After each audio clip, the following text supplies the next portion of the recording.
The missing coach. Soon, workmen came to give the twins their numbers.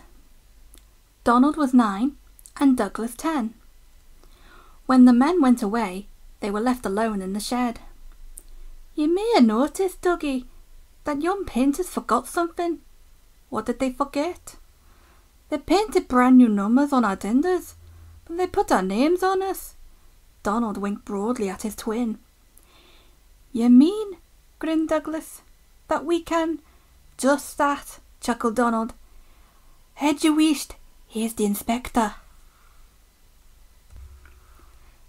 "Now 9 and 10, smiled the inspector. "Here's Duck. He'll show you round before you start work." The twins enjoyed themselves and were soon friends with Duck. They didn't mind what they did.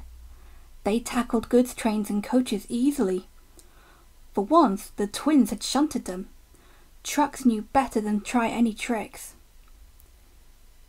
"We like it fine here," said Donald. "That's good," smiled Duck. "But take my tip. Watch out for Gordon, Henry and James. They're sure to try some nonsense." "Dinna fash yourself," chuckled Douglas. "We'll soon settle them." Donald and Douglas had deep-toned whistles. "They sound like buses," said Gordon. "Or ships," sniggered Henry. "Tugboat Annie," laughed Gordon. "Ha ha!" Donald and Douglas cruised quietly up, one on each side.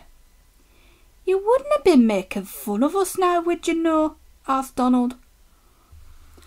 Gordon and Henry jumped. They glanced nervously from side to side. No," said Gordon. No, certainly not," said Henry. "That's fine," said Douglas. "Now just mind the both of you, and keep it that way."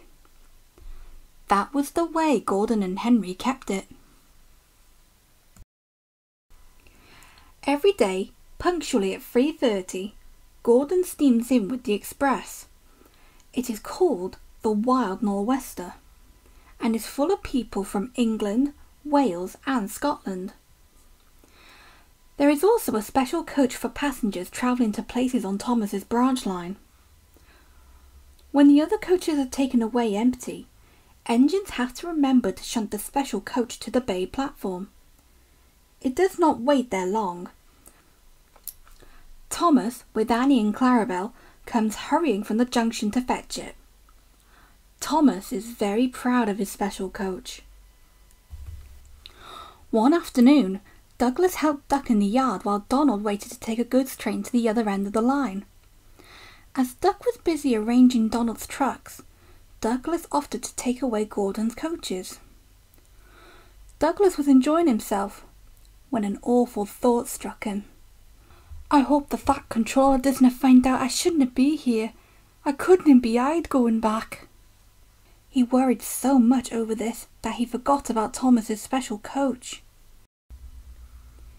He pushed it with the others into the carriage siding, then ambled along to join Donald at the water column. As he went, Thomas scampered by whistling cheerfully. Soon Thomas came fussing. "Where's my coach?" "Coach?" asked Donald. "What coach?" "My special coach that Gordon brings for me. It's gone. I must find it." He bustled away. "Losh sakes," said Douglas. "I might have stolen the special coach with the others." "Do you see that?" exclaimed Donald's driver. A mob of angry passengers erupted from the siding.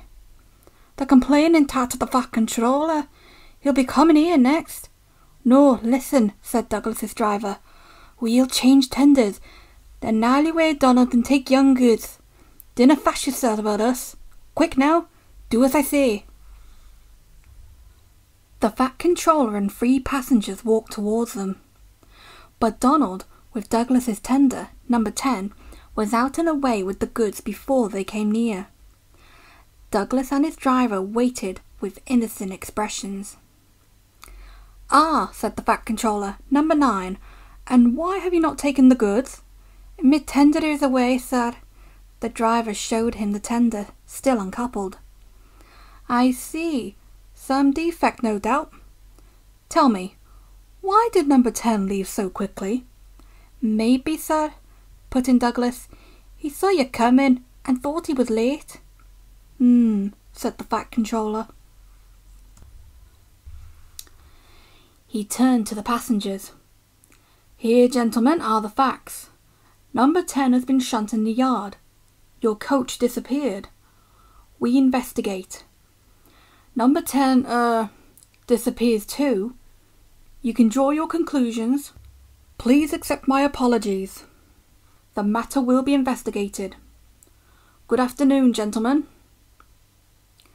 The Fat Controller watched them till they climbed the station ramp. His shoulders twitched. He wiped his eyes. Douglas wondered if he was crying. He was not. He swung round suddenly. Douglas, he rapped, why are you masquerading with Donald's tender?